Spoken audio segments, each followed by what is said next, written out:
अस्सलाम वालेकुम dear students, welcome back to my channel. ये है आपका favourite channel your fee academia. उन बच्चों का चैनल जो केमिस्ट्री समझ कर पढ़ना चाहते हैं। रट्टे वालों के लिए है कोई और चैनल। सब बोले 10 time my passion my chemistry. Now study time starts. Okay बच्चों, जैसा कि आपको पता है हम ऑर्गेनिक कंपाउंड्स के नेचर या नॉन रिन्यूएबल प्रोडक्ट्स के बारे में स्टडी कर रहे थे। कल हमने कोल के बारे में स्टडी किया था। आज बेसिकली हम स्टार्ट करेंगे पेट्रोलियम के बारे में। आपकी बुक पे पेट्रोलियम के बारे में बहुत कम लिखा हुआ है, लेकिन हम इसको थोड़ा सा डिटेल में पढ़ेंगे। हम इसका ओरिजिन में पढ़ेंगे कि कैसे यहाँ पर हमारे पास इसको हासिल किया जाता है, कैसे ये नॉन रिन्यूएबल सोर्स है एनर्जी का, और उसके साथ साथ इसको किस तरह हम हासिल करते हैं। सबसे पहले अगर हम बच्चों पेट्रोलियम की बात करें तो बेसिकली पेट्रोलियम एक naturally occurring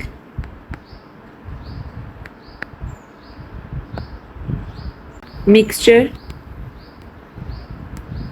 of hydrocarbon in liquid state. ये क्या है हमारे पास?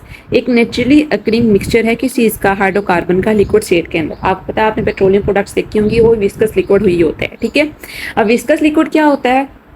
आप कह लो शहद की तरह का होता है या इससे थोड़ा थिक होता है। ठीक है, कलर की बात करें तो कलर इसका क्या होता है? डार्क ब्राउनिश या फिर ग्रीनिश ब्लैक।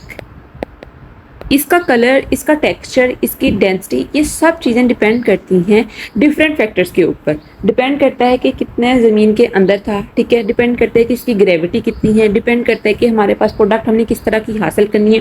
तो डिफरेंट फैक्टर्स जो होते हैं वो इसको इन्फ्लुएंस करते हैं। अब मिक्सचर है हाइड्रोकार्बन का ये। अब हाइड्रोकार्बन का मिक्सचर तो आपको मैंने पहले भी बताया था, जब हम हाइड्रोकार्बन्स के टाइप पढ़ रहे थे तो हम देखा था कि सिर्फ हमारे पास कार्बन या फिर ऑक्सीजन या हाइड्रोजन, ये हमारे पास मेन कंपोनेंट नहीं होते हाइड्रोकार्बन्स का। ठीक है, इसके अलावा हमारे पास सल्फर, नाइट्रोजन या मेटल्स या फिर अदर नॉन मेटल्स या मेटल्स भी इसके कम्बिनेशन का पार्ट होते हैं। ठीक है, तभी वो डिफरेंट पेट्रोलियम या पेट्रोलियम प्रोडक्ट्स हमारे पास जो होते हैं हासिल होते हैं। पेट्रोलियम को आप लोग बच्चों रॉक ऑयल या फिर क्रूड ऑयल भी कह सकते हो। ठीक है, बेसिकली ये हासिल कैसे होता है? आपको मैंने पहले ही बताया था कि आपके पास पेट्रोलियम, नेचुरल गैस या कोल, ये एक नॉन रिन्यूएबल एनर्जी सोर्सेज हैं। नॉन रिन्यूएबल एनर्जी सोर्सेज ऐसे सोर्स होते हैं जिनको आप लोग दोबारा रिन्यू नहीं कर सकते। It requires a lot of time. Same इसी तरह जो पेट्रोलियम होता है वो भी आपका एक नॉन रिन्यूएबल एनर्जी सोर्स है। नॉन रिन्यूएबल क्यों है? क्योंकि आपको पता है जैसे जैसे साल गुजर जाते हैं ज़मीन जो होती है वो नीचे की तरफ जाती है, मीन्स के जो ऊपर वाले प्रोडक्ट्स होते हैं वो नीचे की तरफ चले जाते हैं। अब इसी तरह से आपने कोल का देखा था कि अबाउट 5000 मिलियन ईयर्स अगो के बाद क्या होता है, जो कोल होती है वो बनती है। सेम इसी तरह पेट्रोलियम प्रोडक्ट्स भी ऐसे होते हैं। जो पेट्रोलियम जनरली आप लोग कह लो क्या होता है, ज़मीन जो होती है जब अंदर ही अंदर अपने प्रोडक्ट्स रखती रहती है तो वो क्या करती है, वो अपने जो आपका पता है अर्थ का क्रस्ट होता है, ठीक है, उसके बाद मेंटल होता है, फिर कोर होता है। ये जनरल अर्थ के लेयर्स हैं। ठीक है, जैसे जैसे जो प्रोडक्ट्स होते हैं वो अर्थ के इनर लेयर्स की तरफ जाते रहते हैं तो उनका टेम्परेचर भी इंक्रीज करता रहता है। ये एक थ्योरी है ऑयल फॉर्मेशन की। ठीक है, अब जब 60 डिग्री सेल्सियस के ऊपर टेम्परेचर जाता है तो आपकी ऑयल फॉर्मेशन जो होती है वो स्टार्ट होती है, और 150 डिग्री सेल्सियस के ऊपर ये ऑयल फॉर्मेशन जो होती है वो रुक जाती है। इस स्टेज पे हम क्या करते हैं, ऑयल को एक्सट्रैक्ट कर लेते हैं। और इस तरह की जो सब्सटेंसेस होती हैं या जिस तरह के रॉक्स होते हैं जहाँ से हमें ये चीज़ें हासिल होती हैं उनको कहा जाता है रेजरवायर रॉक्स, जहाँ से हमें ये पेट्रोलियम जो होता है हासिल होता है।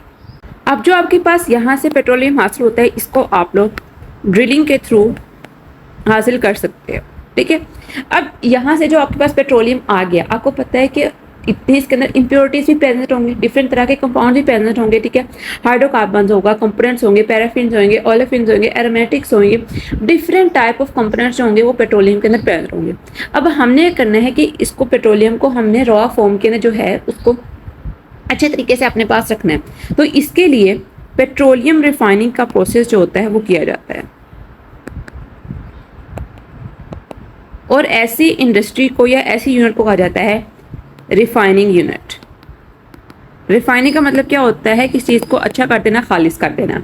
अब इसका बेसिकली पर्पस क्या होता है रिफाइनिंग यूनिट का, कि इसने करना है आपके प्रोडक्ट को क्या करना है, प्योरीफाई कर देना है। जो आपके अनवांटेड एलिमेंट्स हैं उनको यहाँ से निकाल देना है, ठीक है, आपके प्रोडक्ट्स को सेपरेट कर देना है।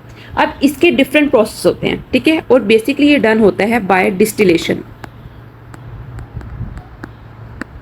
रिफाइनरी के अंदर बेसिक जो प्रोसेस होता है वो डिस्टिलेशन होता है। अब इस डिस्टिलेशन के डिफरेंट टाइप्स है, मैं आपको इसलिए ओवरऑल ऊपर से करवा रही हूँ क्योंकि ये जनरल इन्फॉर्मेशन जो कि आप लोग अपने पेट्रोलियम के कॉपी के ऊपर लिख सकते हो। अगर आपको पेट्रोलियम के ऊपर नोट आ जाए, आगे बहुत थोड़ा लिखा हुआ है, that is very very less, ठीक है। तो आप लोगों ने कोशिश करनी है कि आप लोग जो चीज़ मैंने आपको यहाँ पर पॉइंट बताए हैं, ये जो मैं लाइनें बता रही हूँ, इसको एज इट इज़ आप लोग अपनी बुक के ऊपर लिख लो, ठीक है। अगर हम टाइप्स ऑफ डिस्टिलेशन देखें तो हमारे पास आती है फ्रैक्शनल डिस्टिलेशन। मेनली इसी के थ्रू हम क्या करते हैं, अपने प्रोडक्ट को सेपरेट करते हैं, और हम इसी की टाइप्स देखेंगे। उस पर आती है वैक्यूम डिस्टिलेशन, सुपर फ्रैक्शनेशन,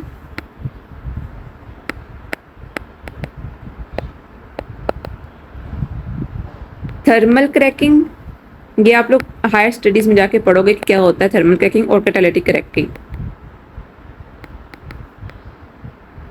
ठीक है। ये आप लोगों के पास डिफरेंट टाइप्स हैं डिस्टिलेशन की, जिसके थ्रू आप लोग अपने पेट्रोलियम प्रोडक्ट्स को करते हो, रिफाइन करते हो, उनको क्लीन करते हो। अब लास्ट जो हमारे पास बात आती है वो ये कि हम क्या करें, डिस्टिलेशन प्रोसेस के थ्रू जो आपके पास पेट्रोलियम के प्रोडक्ट्स आते हैं उनको देख लें। बेसिकली फ्रैक्शन डिस्टिलेशन के थ्रू क्या करते हो, आप लोग अपने पेट्रोलियम प्रोडक्ट्स को लेते हो। इसका बेसिकली पर्पस क्या होता है कि upon the basis of boiling point आप लोग अपने पेट्रोलियम को हीट करते हो। On the basis of boiling point आप लोग डिफरेंट सेपरेट कर देते हो लेयर्स, हाइड्रोकार्बन की, ये इसकी लेयर है, ये इसकी लेयर है, और कार्बन कंटेंट के हवाले से, ठीक है। अगर मैं आप लोगों को इसके हवाले से इसके पॉइंट्स बता दूंगी कौन कौन से पेट्रोलियम प्रोडक्ट्स आपको फ्रैक्शन डिस्टिलेशन के थ्रू हासिल होते हैं। उसके अंदर बच्चों आप लोगों के पास सबसे पहले आता है पेट्रोलियम गैस, नंबर 2 पर आता है पेट्रोल, नंबर 3 पर आता है कैरोसिन ऑयल, नंबर 4 पर आता है डीजल ऑयल, नंबर 5 पर आता है फ्यूल ऑयल। ये सारे के सारे जो आप लोग प्रोडक्ट्स देख रहे हो, ये बेसिकली क्या होते हैं, एक्सप्लोजिव के अंदर भी यूज़ किए जा सकते हैं, ठीक है, आग लगाने के लिए भी। आगे आता है लुब्रिकेंट ऑयल, ठीक है। उसके बाद आते हैं आपके पास पैराफिन वैक्सेस,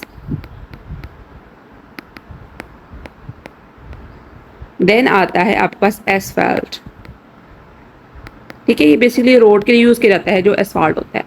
ये बेसिकली क्या है, आपके डिफरेंट प्रोडक्ट्स हैं किस चीज़ के, पेट्रोलियम के, जो कि आप लोग फ्रैक्शन डिस्टिलेशन के थ्रू हासिल करते हो, ठीक है। इसके डिफरेंट पर्पसेज हैं। अगर मैं आपको वन लाइन में बता दूँ कि इसके क्या क्या पर्पसेज हैं। आपको पता है कि पेट्रोलियम गैस किसके लिए यूज होती है, एलपीजी के लिए, ठीक है, या फिर गैसोलीन के लिए। अब उसके बाद पेट्रोल किसके लिए यूज़ होता है, पेट्रोल बच्चों यूज़ होता है आपके पास मोटर कार के लिए या फिर मशीन्स के लिए, ठीक है। कैरोसिन ऑयल किसके लिए यूज़ होता है, आप लोग घर हाउस होल्ड फ्यूल की भी कह सकते हो, घर में जो आप लोग यूज़ करते हो, ठीक है, आग लगाने के लिए। डीजल ऑयल क्या करता है, आप लोग रियल इंजन जो होते हैं वो डीजल ऑयल के थ्रू चलते हैं। फ्यूल ऑयल बेसिकली क्या होता है कि इंडस्ट्री के अंदर मेजर पोर्शन जो होता है वो फ्यूल ऑयल का होता है। लुब्रिकेंट की बात की जाए, लुब्रिकेंट जो होता है बेसिकली क्या होता है, जो आप लोगों के इंजन वगैरह होते हैं ना उधर डालने के लिए, या फिर आप लोग समझ लो ये जो आपके पास जनरेटर्स होते हैं वहाँ पर भी आप लोग इसको यूज़ कर सकते हो। पैराफिन किसके लिए यूज़ होता है, आपको पता है कि जो आपके पास वैक्सीज होती हैं, ठीक है, या फिर आप लोग वैसलीन यूज़ करते हो, वो आप लोगों को पता है, उसके ऊपर लिखा होता है पेट्रोलियम जेली, वो क्या होती है, बेसिकली पेट्रोलियम प्रोडक्ट ही होता है। और एसफाल्ट जो होता है वो किस लिए होता है, रोड मेकिंग के लिए। ये डिफरेंट प्रोडक्ट्स हैं किस चीज़ के, आप लोगों के पेट्रोलियम के, जो कि आप लोग फ्रैक्शन डिस्टिलेशन के थ्रू हासिल करते हो, ठीक है। आई होप सो कि इस चीज़ की आप लोगों को इस तरह समझ आ गई होगी। आज बुक बहुत लाइट सा मेंशन है, दैट्स नॉट एनफ, ठीक है। आप लोगों की स्टेज के ऊपर ये चीज़ें थोड़ी बहुत आप लोगों को पता होनी चाहिए, ठीक है, ताकि आके आप लोगों को आगे जाके आसानी हो। तो आज के लिए इतना ही। आई होप सो की वीडियो आप लोगों को अच्छी लगी है, कुछ चीज़ समझ नहीं आई, do mention in the comment section, I will do my best to clear your concepts. तो आज के इतना ही, कल मिलते हैं एक नई छोटे एक्साइटिंग वीडियो से, तब तक के लिए फी अमानिल्लाह।